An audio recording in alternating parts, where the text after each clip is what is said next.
Bismillahirrahmanirrahim. Assalamualaikum warahmatullahi wabarakatuh. Waalaikumsalam warahmatullahi wabarakatuh. Alhamdulillah hamdan katsiran thayyiban mubarakan fihi kama yuhibbu rabbuna wa yardah. Asyhadu an la ilaha illallah wahdahu la syarika lah wa asyhadu anna Muhammadan 'abduhu wa rasuluh. Allahumma shalli wa sallim ala nabiyyina Muhammadin wa ala alihi wa sahbihi ajma'in. Amma ba'du. Kaum muslimat rahimani wa rahimakumullah, jamaah mushola al-mu'minun, ya semoga Allah Subhanahu wa ta'ala senantiasa memberikan rahmatnya yang luas kepada kita semua. Amin. Senantiasa kita bersyukur kepada Allah Subhanahu wa ta'ala atas segala limpahan nikmat kepada kita semua. Ibu-ibu, kesehatan. Nah, ibu-ibu pengen periksa betapa besarnya nikmat kesehatan, ibu monggo kisah kenapa tidak beliau sakit bu. Di sana banyak sekali orang-orang yang ingin merasakan kesehatan. Kesehatan patut kita syukuri dengan mengerjakan hal-hal yang Allah cintai.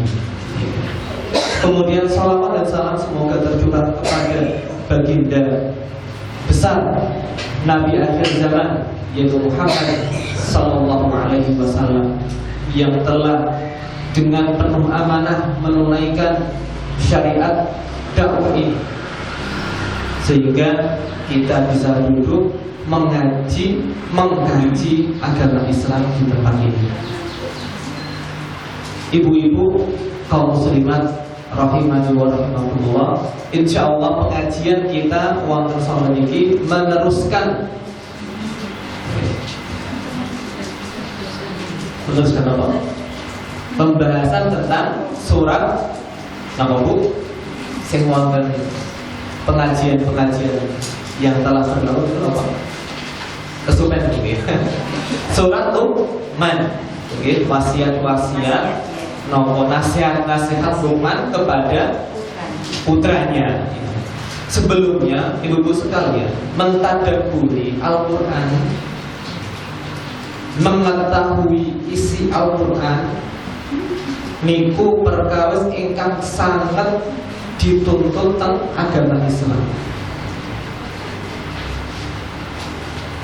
Tiyang boten saged nyamal Al-Qur'an nek boten ngertos isinipun. Mungkin Allah Subhanahu wa ta'ala niku berfirman tentang surat Toba, awal-awal surat Toba, ma anzalna 'alaikal qur'ana litashqa. Ma anzalna, kami tidak menurunkan Al-Qur'an, ma anzalna 'alaikal qur'ana, kepada engkau wahai Muhammad, litashqa, supaya engkau menjadi orang yang celaka lagi susah. Ketika orang memahami kemudian mengamalkan isi Al-Qur'an, sudah dijamin oleh Allah la yashqa, tidak celaka. Tidak celaka. Tidak celaka bukan artinya netral, ya. Tidak celaka tidak berarti netral, tapi bahagia. Allah jamin orang yang dekat dengan Al-Quran itu bahagia, hatinya tentram, hidupnya itu nyaman. Al-Quran itu mulia, ibu-ibu sekalian. Allah berfirman di awal surat Qaf, Qaf wal Qur'anul Majid. Qaf, dan demi Al-Quran yang mulia. Nek ibu-ibu gadah teman rencang ingkang pangkate dhuwur, remen apa mboten Bu? Remen sangat mungkin. Pengene cedhek napa adoh Bu? Cakep pengennya cedek-cedek kali tiang ibu. Alasannya apa? Melu apa? Mulia mungkin. Jenengan gadah rencang kok tiangnya mulia sangat, pangkatnya dhuwur, terhormat. Niku pengen cedek kali rencang ibu. Mulia. Demikian pula Al-Quran. Allah Subhanahu wa Ta'ala menjadikan Al-Quran itu adalah kitab yang paling mulia. Berarti orang yang dekat dengan Al-Quran, rajin membaca Al-Quran, menghafal Al-Quran, membaca artinya, mentadaburinya, kemudian mengamalkan, juga akan menjadi orang yang mulia. Nabi SAW mengatakan, bersabda begini, Inna hadzal Qur'ana yarfa'u aqwaman wa yadh'u bihi akharin. Sesungguhnya Allah Subhanahu wa Ta'ala mengangkat dengan Al-Quran ini. Siapa yang diangkat? Orang-orang. Artinya Allah mengangkat orang-orang yang tadinya tidak mempunyai harkat dan martabat di masyarakat, karena dia mempelajari Al-Quran, itu diangkat derajatnya oleh Allah Subhanahu wa Ta'ala. Napa ibu nate berisani tiang misalkan hafal Quran kemudian sholih niku kok Allah hinakan boten wonten. Wa yadh'u bihi akharin, dan Allah hinakan dengan Al-Quran ini orang-orang yang mempunyai harkat martabat tinggi di masyarakat. Kenapa? Karena dia menjauh dari Al-Quran. Baik, ini mengapa kita sangat butuh sekali dengan majelis ilmu yang isinya membahas tentang Al-Quran. Baik, ibu-ibu sekalian, kertasnya begini, tersisa satu ayat mungkin yang dibahas mungkin. Sedikit kita baca mungkin ayat 12 dari surat Luqman. Wonten musaf buku satu di beton apa di kita. Allah berfirman, "Walaqad ataina Luqmanal hikmata an yashkur lillah." Dan sungguh kami telah memberikan hikmah kepada Luqman. Hikmah itu berupa ilmu, berupa akal, berupa amal, dan yang terakhir berupa taufik untuk menjalani sesuatu yang benar. Hikmah mungkin apa? Wonten akalnya cerdas, ilmu mempunyai ilmu, kemudian dia beramal solih, dan yang terakhir mendapatkan taufik untuk berbuat yang benar. Itu hikmah. Anishkurillah, supaya engkau bersyukur kepada Allah Subhanahu wa Ta'ala. Wa man yashkur fa innama yashkuru li nafsi. Barang siapa yang bersyukur, tidak lain dan tidak bukan manfaat syukurnya kembali kepada dirinya sendiri. Wa man yashkur fa innama yashkuru li nafsi. Wa man kafara fa innallaha ghaniyyun hamid. Dan barang siapa yang kufur, tidak mau bersyukur, fa innallaha, maka teman setuhune Allah iku ghani, maha kaya dan maha terpuji. Maha kaya dan maha terpuji. Artinya Allah walaupun hambanya, seluruh hambanya tidak mau bersyukur, Allah tetap maha kaya, tidak terpuji. Akan nah, jenengan syukur, kembali manfaatnya kepada jenengan. Nek kufur, Allah boten rugi sama sekali. Boten rugi sama sekali. Hamidun, maha terpuji. Allah tetap maha terpuji walaupun semua orang menjadi orang yang jahat, menjadi orang yang hobinya berbuat maksiat, Allah tetap maha terpuji. Ayat yang ke-12. Kemudian ayat yang ke-13. Wa qala Luqman libnihi, dan ketika Luqman berkata kepada anaknya, wa huwa ya'iduhu, dan Luqman sedang memberikan mau'izah, memberikan nasihat kepada anak. Dan dulu kita sudah jelaskan bahwa tugas utama orang tua adalah memberikan pendidikan kepada anak berupa nasihat yang baik. Ya bunayya la tusyrik billah, wahai anakku, jangan engkau menyekutukan Allah. Ini nasihat yang pertama atau mau'izah yang pertama dari Luqman, berkaitan dengan haknya Allah Subhanahu wa ta'ala.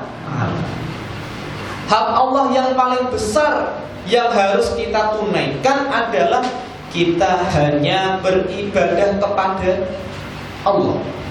Tidak boleh mendua. Ini yang dinamakan dengan tauhid. Salat hanya salat kepada Allah Subhanahu wa ta'ala. Berpuasa, namun berpuasa dumateng Gusti Allah. Berdoa hanya berdoa kepada Allah Subhanahu wa ta'ala. Menyembelih hewan hanya menyembelih hewan kepada Allah Subhanahu wa ta'ala. Tidak boleh kepada yang lainnya. Ini nasihat yang pertama. Inna syirka la dzulmun adzim. Luqman memberikan alasan mengapa jangan menyekutukan Allah. Karena kesyirikan itu kezaliman yang luar biasa besarnya. Zalim itu apa ibu? Meletakkan sesuatu bukan pada tempatnya. Misalkan kaos kaki kok didamel kaos tangan misalkan. Itu nggih mboten leres nek mboten wonten tujuan yang dibenarkan. Misalkan helm kok ditaruh di lutut. Nah itu mboten leres. Wa wasainal insana biwalidayhi, dan kami wasiatkan kepada manusia. Ini kita beri tajuk judul di pertemuan kemarin, seni bergaul dengan orang tua. Mungkin wasainal insana biwalidayhi, kami wasiatkan kepada manusia untuk berbuat baik kepada kedua orang tuanya. Hamalat ummuhu, ibunya telah mengandung dia, wahnan ala wahnin, dalam kondisi lemah dan semakin lemah. Yang bobot niku di akhir-akhir atau trimester yang ketiga semakin repot bukti, semakin besar perutnya ya. Tapi semakin senang ya. Harapannya semakin besar dalam seolah lahir ya. Wahnan ala wahnin, monggo ibu-ibu memiliki sampun ngertos betapa repotnya orang mengandung. Wa fisaluhu fi amaini, kemudian disapih dalam waktu 2 tahun. Anishkurli, wahai manusia bersyukurlah yang pertama kepadaku. Kenapa kepadaku? Karena yang meletakkan kasih sayang kepada hati orang tua untuk menyayangi anaknya sinten niku? Allah Subhanahu wa ta'ala. Kalau seandainya Allah cabut rasa kasih sayang dari hati orang tua sehingga tidak menyayangi anaknya, anak itu pasti sudah terlantar dan bisa-bisa meninggal. Ibu kan sering mirang berita mungkin wonten bayi ditelantarkan, dibuang, akhirnya meninggal. Itu sudah dicabut rahmat dari hati orang tuanya. Tega. Tega. Ini yang pertama, bersyukur kepada Allah. Waliwalidaika, dan bersyukurlah engkau wahai manusia kepada kedua orang tua. Kepada orang tua ditunaikan haknya ketika orang tua sudah sepuh. Semakin sepuh orang tua, semakin butuh kasih sayang, semakin butuh perhatian. Semakin sepuh orang tua, hatinya semakin sensitif. Terlebih lagi dengan kata-kata kasar. Mau telat memberi makan saja, memberi makan, bahwa telat memberi nasi misalkan, itu sudah bisa ditafsirkan dengan tafsiran lain oleh orang tua yang sudah sepuh. Makanya harus berbuat baik kepada mereka. Ilaiyal masir, dan hanya kepada pula engkau akan kembali. Kita lanjutkan ke ayat yang ke-16. Ini yang menjadi pembahasan kita kali ini.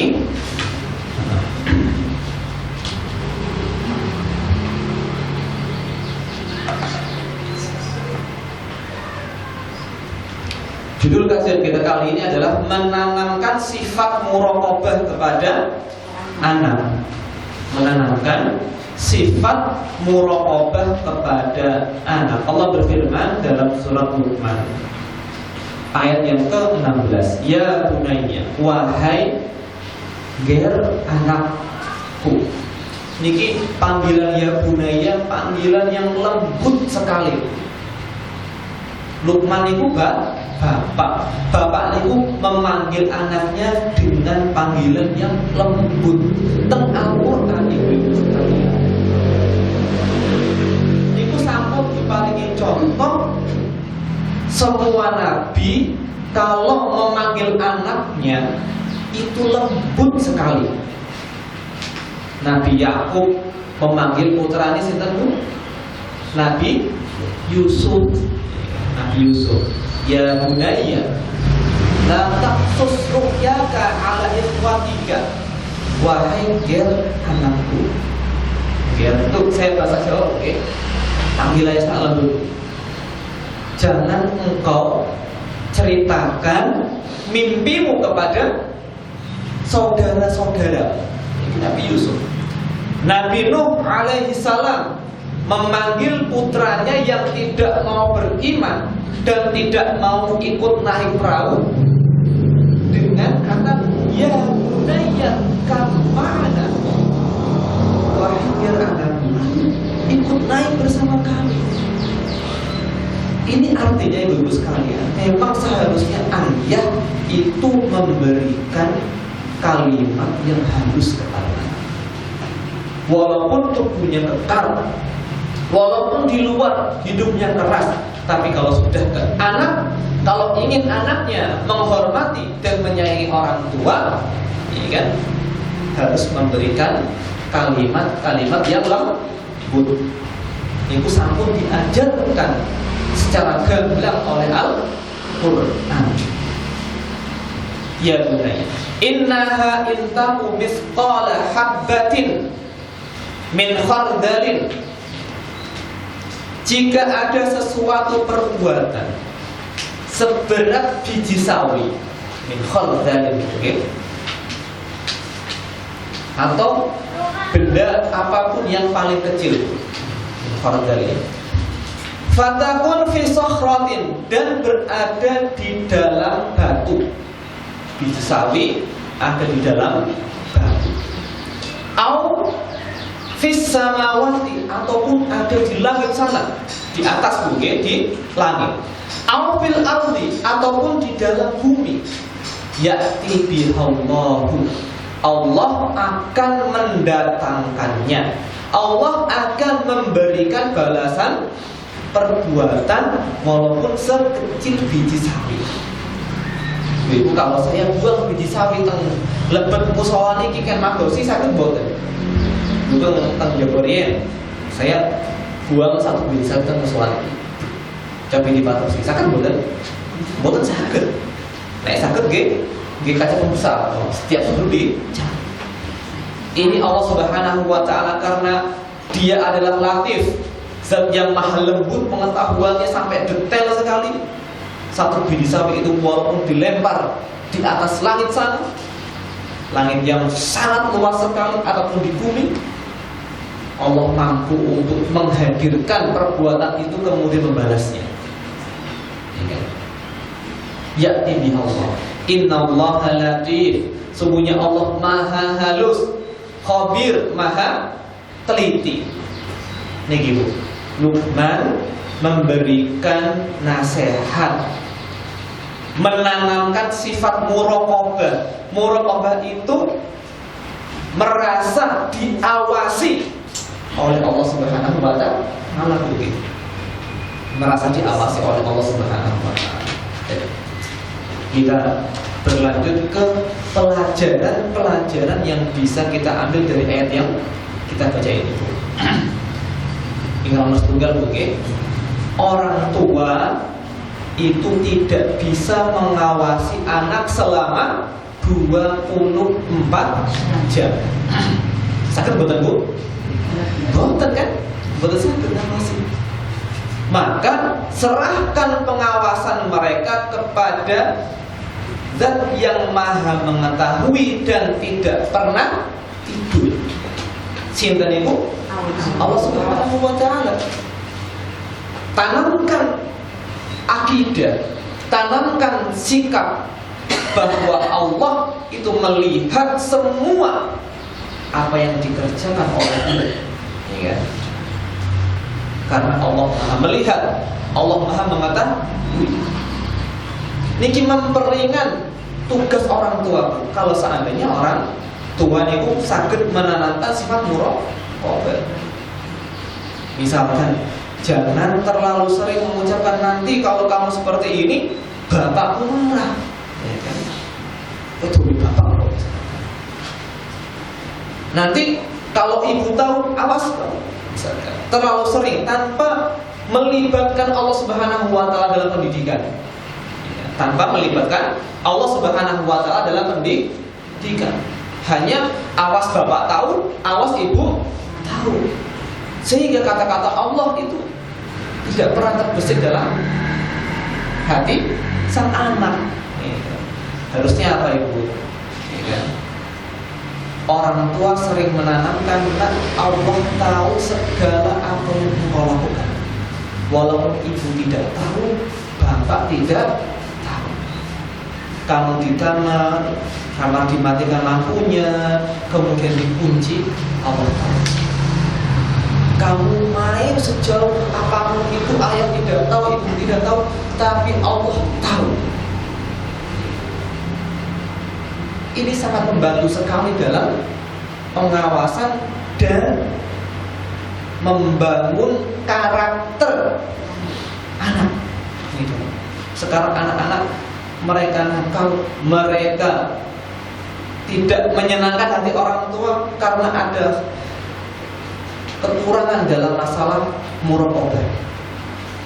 Kekurangan dalam masalah muraqabah. Lihat, ini Luqman menasihati anaknya, kalau Allah Subhanahu wa ta'ala itu maha tahu akan segala sesuatu. Ini yang pertama, oke. Orang tua harusnya menanamkan sifat muraqabah ini. Kemudian yang kedua, pelajaran yang kedua adalah orang tua menanamkan sifat muraqabah kepada diri anak dengan mengenalkan sifat Allah, mengenalkan nama-nama Allah Subhanahu wa ta'ala seperti Latif, Al-Latif, Maha lembut. Ya kan, Maha apa Bu? Lembut, Maha halus pengetahuannya. Khabirun, Maha teliti. Dan Allah akan mengetahui semua yang Dia kerjakan. Dan ini termasuk salah satu buah dari beriman kepada nama dan sifat Allah Subhanahu wa ta'ala. Selain itu, misalkan untuk menanamkan sifat muraqabah, kita bisa memberikan cerita, tapi bukan cerita bohong, cerita yang nyata. Ini wonten disebutkan oleh Ibnu Jauzi dalam kitab Sifatus Shalah tentang kisah Khalifah Umar bin Khattab radhiyallahu taala anhu dengan seorang perempuan muda, yang menjual susu. Ini perempuan suatu hari sedang bercakap-cakap dengan ibunya. Dulu rumah itu ada pagarnya, pagarnya itu tinggi sehingga rumah, halaman, kemudian pagar yang tinggi, sehingga orang yang di luar tidak bisa melihat ke dalam halaman rumahnya.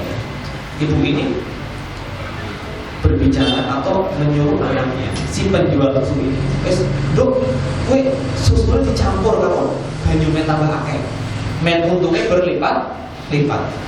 Ternyata ketika itu kebiasaan dari Khalifah Umar bin Khattab radhiyallahu anhu niku keliling. Ketika malam sudah tiba, Umar pengen memastikan rakyatnya itu aman, sehingga beliau keliling. Pas keliling, istirahat di keluar pagar niku dan mendengar ucapan atau pembicaraan antara ibu dan anak tadi, ya kan? Dulu dicampur bayi susunya karo banyu dengan pakai. Anak itu menjawab, Khalifah Umar melarang untuk mencampurkan susu dengan air. Kalau mau jual susu harus susu murni. Ibu Umar tak ngerti apa-apa, ya kan?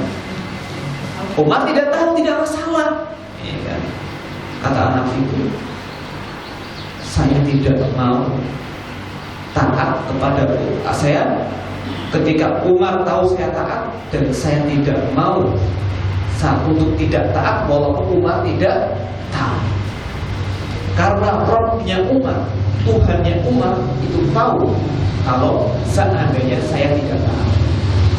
Umar langsung kagum dari balik tembok pagar mendengar ucapan ibu dan anak tadi. Kemudian Umar radhiyallahu taala pulang ke rumah, tanya, panggil anaknya yang namanya Asim bin Umar bin Khattab radhiyallahu taala anhu. Tanya, tolong selidiki keluarga tadi, itu ada perempuan sudah mempunyai suami atau belum? Ternyata belum punya suami anak tersebut. Akhirnya singkat cerita dinikahkan dengan Asim bin Umar, perempuan tadi, sampai akhirnya mempunyai anak perempuan namanya Laila. Laila ini disunting oleh Abdul Aziz bin Marwan, dan dari pernikahan mereka lahirlah seorang yang mempunyai karisma luar biasa yang namanya Umar bin Abdul Aziz. Umar bin Abdul Aziz itu beliau memerintah selama 2,5 tahun, tapi kemakmuran, keadilan dan kondisi negara ketika itu luar biasa baiknya. Umar bin Abdul Aziz, atau ibu kalau pengen tahu sebenarnya Umar bin Abdul Aziz bisa kembali di buku atau di internet, sangat banyak sekali. Ini kisah yang pertama, bagaimana seorang perempuan dia merasa diawasi oleh Allah Subhanahu wa taala, mempunyai sifat muraqabah. Kemudian kisah yang kedua tentang muraqabah ini dibawakan oleh Al-Imam Az-Zahabi dalam kitab beliau Syiar A'lam An-Nubala. Ketika itu ada sahabat Nabi SAW yang namanya Abdullah bin Umar. Beliau ketika itu sedang mengadakan perjalanan bersama temannya. Pas sudah sore, beliau istirahat dan melihat anak atau seorang budak sedang mengembalakan kambing. Angon kok medus. Kemudian Ibnu Umar ini, Abdullah bin Umar bertanya kepada pemuda tadi, apakah engkau seorang penggembala? Maka dia menjawab, iya, saya seorang penggembala. Abdullah bin Umar meminta bi'ni syatan minal ghanam, bi'ni syatan minal ghanam. Udah, jual saja satu kambing kepada saya sedang butuh kambing. Maka pemuda itu mengatakan, ini makhluk saya hanya seorang budak, artinya tidak mempunyai hak untuk menjual kambing itu. Maka Umar mengatakan, kul li sayyidika akalah hadik. Sudah, katakan saja kepada tuanmu, kalau satu kambing itu dimakan oleh serigala, kan selesai urusannya. Kamu bohong aja, ini seperti itu. Kol, maka si budak tadi mengatakan, maka di mana Allah kalau seperti itu? Tuanku tidak tahu, tapi Allah Subhanahu wa taala tahu. Maka Ibnu Umar radhiyallahu taala anhu, ini kita kisahkan kepada anak-anak tentang orang-orang yang menjaga Allah. Itu pasti urusannya Allah permudah. Nabi SAW mengatakan ihfadillaha yahfadka. Jagalah Allah, maka Allah akan menjagamu. Banyak orang-orang yang ketika masa lapang menjaga Allah, artinya menjaga batasan-batasan, menjaga syariat-syariat Allah. Ketika sedang kondisi susah, Allah akan bantu dia. Banyak sekali yang seperti itu. Dan seandainya seorang orang tua berhasil menanamkan sifat muraqabah, itulah orang tua yang berhasil. Orang tua yang berhasil, luar biasa. Ini pelajaran yang kedua. Kemudian pelajaran yang ketiga,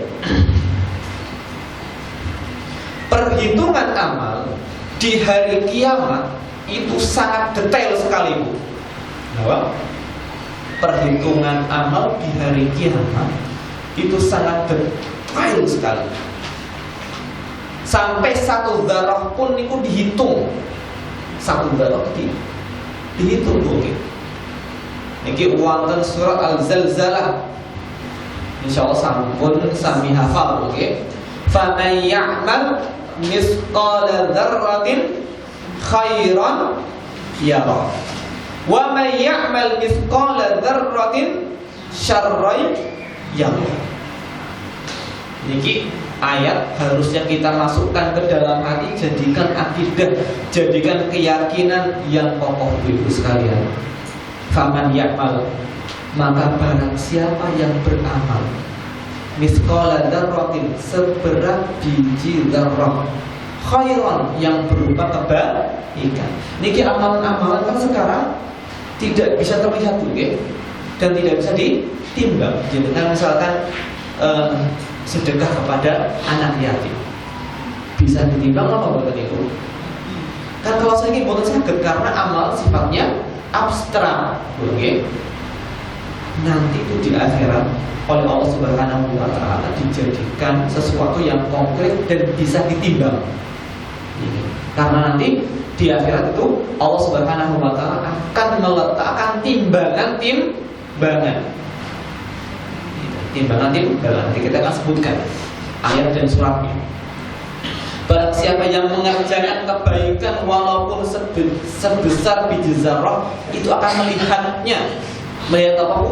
Melihat amalan itu, melihat hasil dan efek dari amalan tersebut. Sebaliknya, Bu, wa man ya'mal mithqala dzarratin sarran, dan barang siapa yang beramal keburukan walaupun seberat biji zarrah, ya Allah, maka dia akan melihatnya, ibu-ibu sekalian. Melihat apanya, Bu, yang dilihat? Hasilnya, efeknya, efek dari perbuatan buruk tersebut, ibu-ibu sekalian. Wonten surat Al-Anbiya, ayat yang ke-47. Allah Subhanahu wa Ta'ala sampun berfirman, wa nad'ul mawazinal qista liyaumil qiyamah, dan kami, Allah Subhanahu wa Ta'ala niku sering menggunakan kata kami dalam Al-Qur'an juga. Kami dalam rangka untuk mengagungkan diri sendiri, karena Allah tidak mengapa bagi Allah untuk mengagungkan diri sendiri, karena Allah memang Maha Agung, Allah Maha Besar. Jadi pantas untuk mengagungkan diri sendiri. Benten kali manusia tidak berhak untuk mengagungkan diri sendiri. Wa nadhul mawazinal qista liyaumil qiyamah, kami akan pancangkan, kami akan letakkan timbangan-timbangan keadilan kelak di hari kiamat.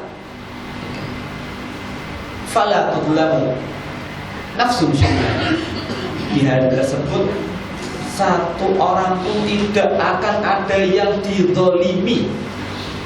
Ibu sekalian, satu orang pun, baik itu yang beriman ataupun yang kafir, tidak akan ada yang dizalimi sama sekali. Tidak ada yang dizalimi, ibu sekalian.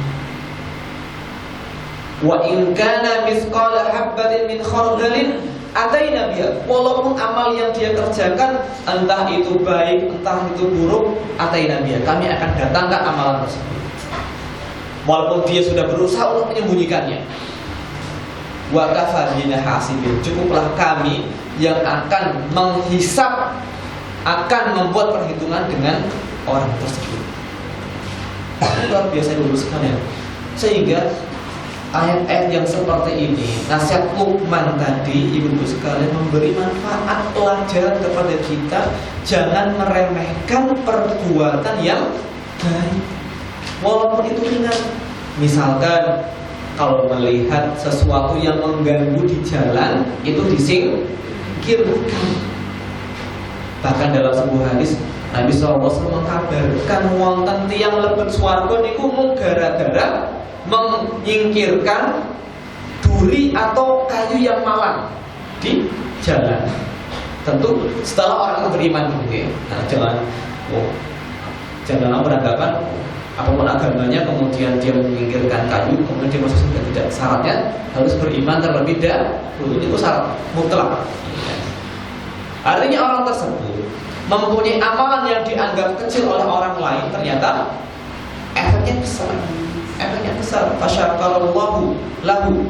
Allah berterima kasih kepada orang tersebut dan kemudian memasukkan orang itu ke dalam surga. Dan juga misalkan ada amalan buruk yang dianggap ringan oleh manusia, tapi itu efeknya besar. Maupun itu misalkan tidak menjaga diri dari cipratan air kencing, ya kan? Itu termasuk sebab dari adab kubur. Misalkan BAK buang air kecil buatan wajib, maka orang tua wajib memberikan pendidikan kepada anak, terutama anak laki-laki, nek pipis kedah wajib, ya kan? Kalau dari kecil tidak dibiasakan, makin pun kenapa?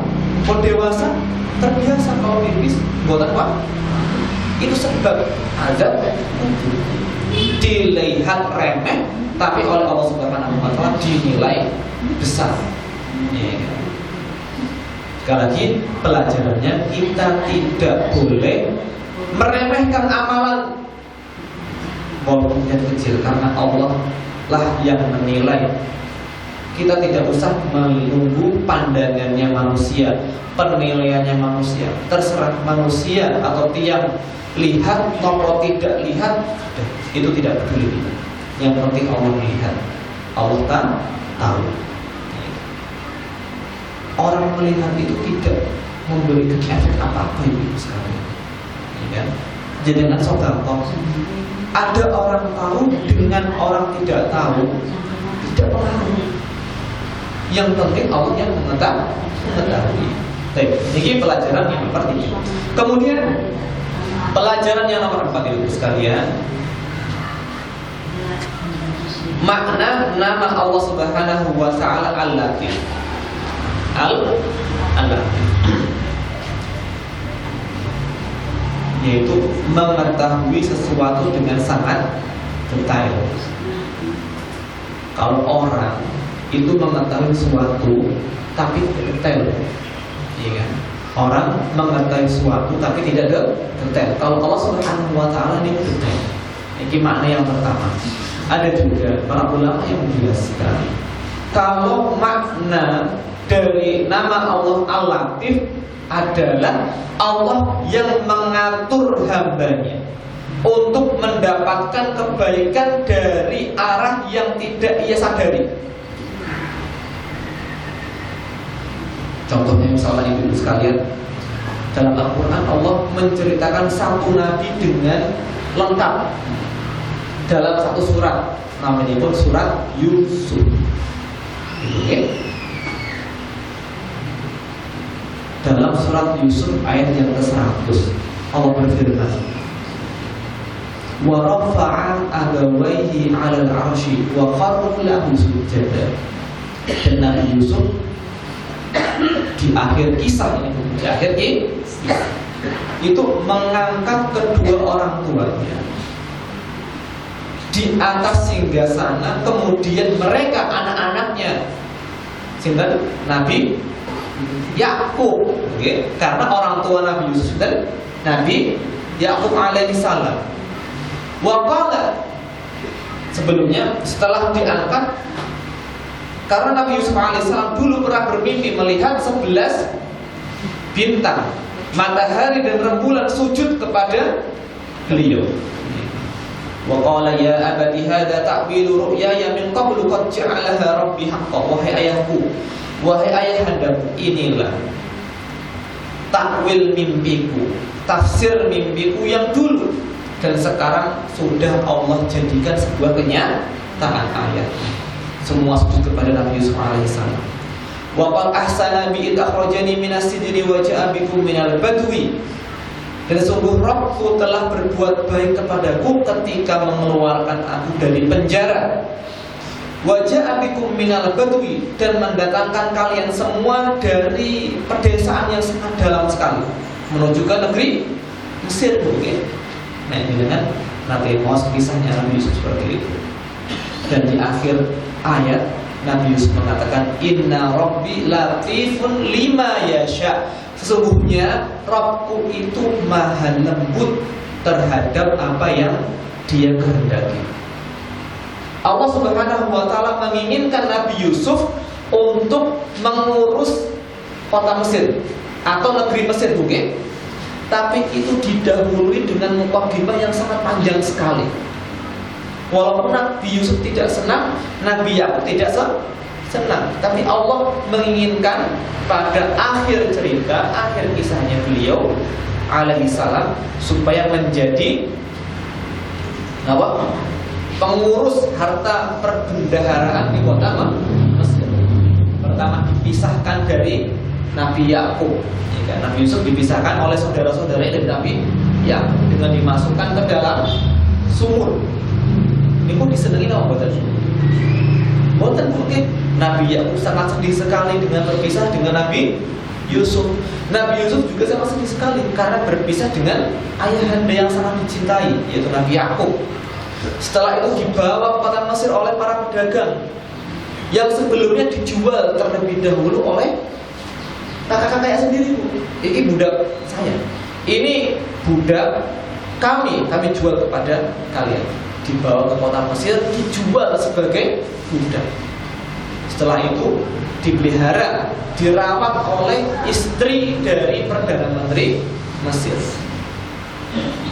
Setelah itu Allah atur supaya Nabi Yusuf masuk ke dalam penjara. Di penjara enak apa buatan Ibu?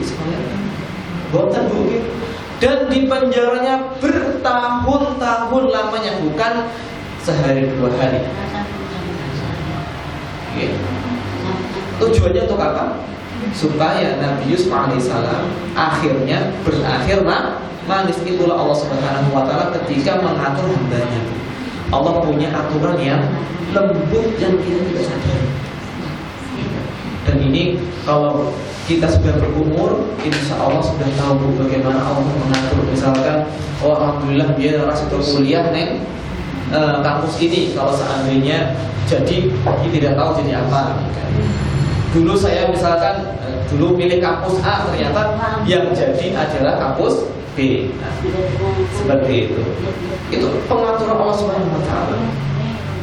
Dulu ibu pengen menikah dengan si A, oh ternyata Allah takdirkan dengan si B. Itu Allah yang mengatur. Itu yang terbaik. Allah Maha Latif.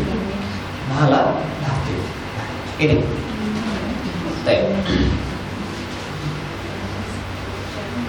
Kemudian pelajaran yang kelima, Al-Khabir, artinya Allah mengetahui segala sesuatu dengan sangat teliti. Dengan sangat teliti. Sampai nanti, berapa jam? Oh, 10 menit lagi, oke? Tidak boleh. Nah, pelajaran berikutnya ibu-ibu sekalian, contoh yang disebutkan Luqman adalah salah satu dari buah mengimani nama Allah Subhanahu wa ta'ala Latif dan Khabir itu sekalian. Jadi nama Allah Subhanahu wa ta'ala itu kita amalkan. Wonten sebuah hadis tentang Asmaul Husna. Ibu biasanya pengawasan Asmaul Husna. Okay. Nabi SAW, ini hadis riwayat Bukhari dan Muslim, dari Abu Hurairah radhiyallahu taala anhu, Nabi SAW mengatakan, lillahi tis'atun wa tis'una isman. Allah Subhanahu wa taala mempunyai 99 nama. Allah mempunyai 99 nama. Mi'atun illa wahidan, 100 kurang 1, kan 99. Ulama itu sama menjelaskan, ini bukan berarti pembatasan ibu sekalian. Nama Allah tidak hanya 99, tidak hanya 99, tapi lebih. Tapi yang di sini hanya disebutkan Allah mempunyai 99 nama. Sekali lagi buat itu. Misalkan kalau saya bilang seperti ini, di kantongku ada 20.000. Niki tidak berarti di kantongku hanya ada 20.000. Ada 20 ribuan, ada 50 ribuan, ada 100 ribuan. Tapi yang saya berikan kepada Anda hanya yang 20 ribuan ini. Lakukan ini akhirnya, oke? Sungguhnya Allah Subhanahu wa taala mempunyai 99 nama. La yahfaduha ahadun illa dakhalal jannah. Tidak ada seorang pun yang menghafal 99 nama tadi kecuali dia akan masuk surga. Wa huwa witrun yuhibbul witra. Allah itu ganjil, satu. Maka menyukai sesuatu yang ganjil. Sesuatu yang ganjil. Bukan ganjil pikirannya, ganjil pikirannya buatan gendam alias atau miring. Nah, dalam riwayat lain, faman ahsaha dakhalal jannah. Barang siapa yang bisa menghitungnya 99 atau menghafalnya, maka dia masuk surga. Nah, makna menghafal, makna menghitung itu sudah dijelaskan oleh para ulama. Yang pertama maknanya adalah mengetahui semua nama-nama Allah yang jumlahnya 99. Napa niku? Hafal betul Ibu sekalian? Dereng nggih.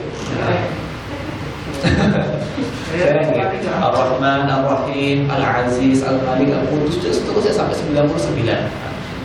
Nah, itu mengetahui lafaz dan maknanya itu. Ar-Rahman itu apa? Ar-Rahim itu apa artinya? Al-Aziz itu apa? Al-Hakim, Al-Alim, Al-Malik, Al-Qudus. Itu diketahui. Itu yang pertama. Mana yang pertama? Mengetahui makna dan lafaznya. Yang kedua, berdoa kepada Allah menggunakan nama tadi itu sekalian. Maksudnya bagaimana sih? Kalau Allah Subhanahu wa taala mempunyai nama Al-Ghafur. Al-Ghafur itu apa, Bu? Maha Pengampun. Maka ketika kita meminta ampun, gunakanlah nama Al-Ghafur. Contohnya, ya Ghafur, ighfirli. Wahai yang Maha Pengampun, ampunilah aku. Ini cocok. Bukan Al-Aziz. Al-Aziz ini nama Allah Subhanahu wa taala, tapi tidak digunakan untuk momen meminta ampun, karena Al-Aziz ini identik dengan kemampuan untuk menghukum. Wahai yang Maha Perkasa, ampunilah aku. Niku mboten cocok. Misalkan nama Allah Subhanahu wa taala Al-Ghani. Napa niku Al-Ghani? Maha Kaya. Ya Ghani, ighnini 'anil nas. Wahai Allah yang Maha Kaya, apa? Buatlah aku tidak butuh kepada orang lain. Artinya saya termasuk orang yang berkecukupan sehingga tidak menggantungkan diri kepada orang. Ya Alim, wahai yang Maha berilmu, alimni, ajarkanlah aku ilmu. Itu namanya berdoa menggunakan Asmaul Husna. Ya kan, Asmaul Husna. Ini termasuk mengamalkan Asmaul Husna. Yang kedua, Ibu sekalian, dia berdoa menggunakan Asmaul Husna.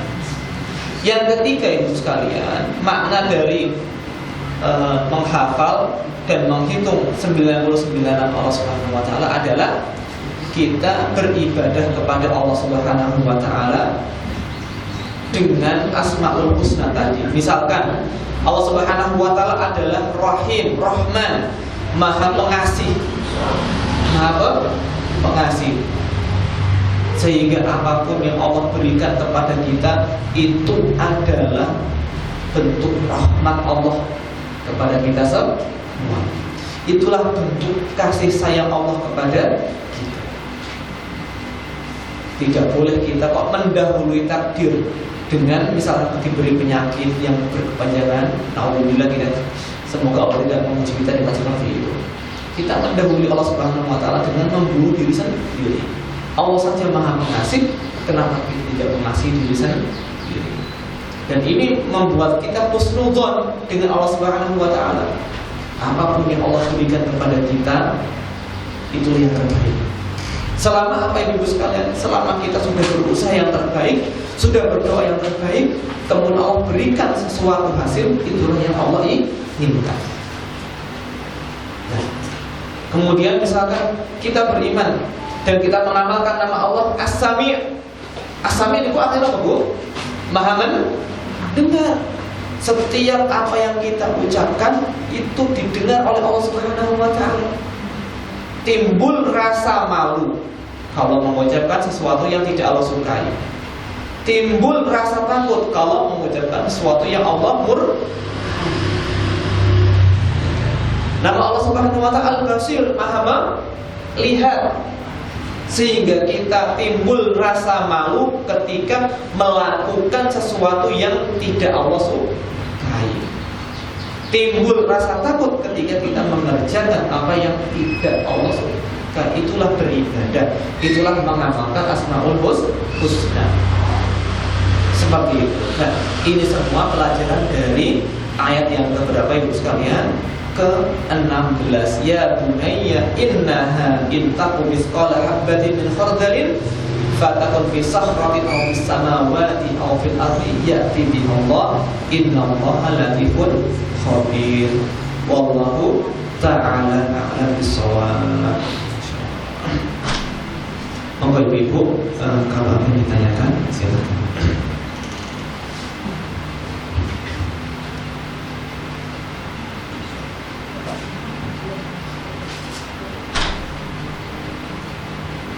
Apa itu?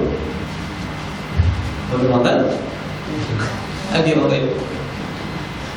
Kalau saat ini kita bisa data, tapi kita kumpulkan. Nanti kalau sudah banyak baru kita semuanya misalnya juga habis subuh kita menyisihkan bagian. Nanti kalau kita hanya sedikit, nanti kalau sudah kumpul banyak baru kita ada yang itu boleh atau enggak? Kita mengumpulkan harta kita sedikit demi sedikit, oke? Yeah. Tidak memberikan sedikit kepada dikumpulkan, kalau setelah terkumpul baru diberikan. Sangat boleh sekali itu sekalian. Sangat boleh sekali itu. Karena apa? Itu sudah masuk niat dan masuk azab. Sudah berazab. Dari situlah ibu sudah mendapatkan pahala niat dan sudah mendapatkan pahala berazab. Ya kan? Azabnya apa? Niat ibu benar. Dibuktikan dengan pengumpulan harta sedikit demi sedikit, karena kalau diberikan dalam jumlah yang banyak akan lebih senang yang menerima, ya kan, dibanding kalau 2.000 cuma 2.000 kurang serbu gitu. Nek 20.000 kan masya Allah, ya kan, lebih senang menerimanya. Jadi tidak masalah sih. Seperti kalangan sedekah subuh. Seperti kalangan sedekah subuh. Juga tidak masalah, insya Allah. Jangan sedekah subuh tidak masalah. Nabi SAW mengatakan, setiap pagi itu wonten 2 malaikat yang turun. Ini sabda Nabi SAW. Ada 2 malaikat yang turun. Yang tunggal berdoa, Allahumma a'ti munfiqan khalafan, ya Allah, berikanlah ganti orang-orang yang berinfak hari ini. Artinya dia tidak menahan hartanya, tidak pelit. Allah atau malaikat ini berdoa untuk digantikan harta itu. Yang satu berdoa, Allahumma a'ti mumsikan talaf, ya Allah berilah kerusakan kepada orang yang menahan hartanya, yang seharusnya dia berinfak tidak berinfak. Itu tidak masalah. Mau yang lain itu?